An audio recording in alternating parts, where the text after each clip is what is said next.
बोलिए, आप बोलिए। धन्यवाद अध्यक्ष महोदय। मैं माननीय राज्यपाल महामहिम के अभिभाषण की सराहना करने के साथ साथ अभिभाषण के विपक्ष में कुछ बातें रखना चाहता हूं।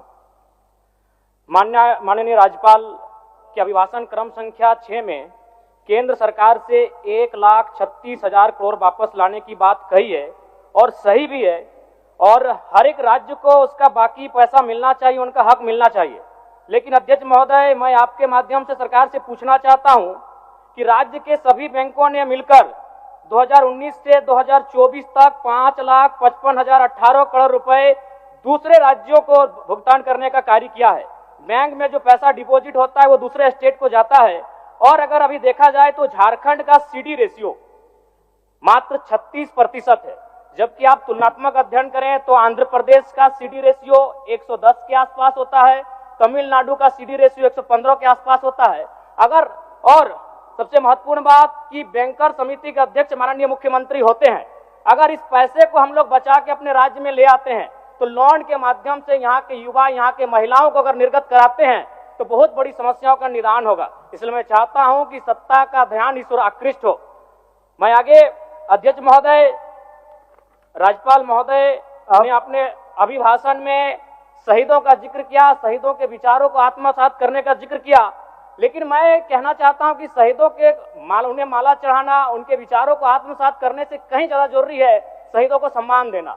मैं एक झारखंड, चूंकि माननीय मुख्यमंत्री भी झारखंड आंदोलनकारी के सुपुत्र आज वो मुख्यमंत्री हैं, मैं भी एक झारखंड आंदोलनकारी का बेटा हूं, आज मैं विधायक के रूप में आपके बीच हूं, लेकिन आज असंख्य झारखंड आंदोलनकारी के परिवार है जो अक्षत विक्षत हो चुका है। इसलिए मैं चाहता हूं जिस प्रकार एसटी आरक्षण, ओबीसी आरक्षण और एससी आरक्षण, ईडब्ल्यूएस आरक्षण के साथ झारखंड आंदोलन की लड़ाई लड़ने वाले आंदोलनकारियों के परिवार को, आश्रितों को 5% आरक्षण की व्यवस्था की जाए, ये मैं सदन से मांग करता हूं। अध्यक्ष महोदय, थोड़ा सा और समय लूंगा। अब हो गया जयराम, जब सरकार का उत्तर होना है, अब सरकार फिर बाद में फिर सेकंड पारी में मौका मिलेगा। मान्यवर 30 सेकंड, मान्यवर 30 सेकंड।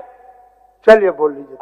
राज्यपाल महोदय के अभिभाषण में इको टूरिज्म डेवलपमेंट कॉर्पोरेशन निर्माण की बात कही है, जो कि सराहनीय है, और मैं चाहता हूं मेरे क्षेत्र में एक पारासनाथ में पुत्रीगढ़ी आता है और तेलिया डैम आता है, उनका उस दिशा में भी डेवलपमेंट करने की दिशा में आगे बढ़ा जाए। और सबसे महत्वपूर्ण बात जो झारखंड के नाम में छुपा है, झाड़ और खंड, झाड़ यानी जंगल, खंड यानी जमीन भूभाग, ये एक बहुत बढ़िया संबोधन अभिभाषण रहा महोदय, जिसमें उन्होंने जीएम लैंड की जो रसीद 2017 में रोकी गई थी उसकी रसीद पुनः काटी जाएगी। लेकिन मैं साथ ही साथ यह भी चाहता हूं, क्योंकि झारखंड में जितने भी उद्योग स्थापित हैं, चाहे वो रांची का एचईसी हो, सिल्ली का हिंडाल्को हो, सरकार का उत्तर माननीय मुख्यमंत्री जी, यदि 20-25 वर्षों के बाद उन उद्योगों की जमीन खाली पड़ी है, माननीय मुख्यमंत्री जी को वापस कराई जाए, मैं आपसे ये मांग करता हूं।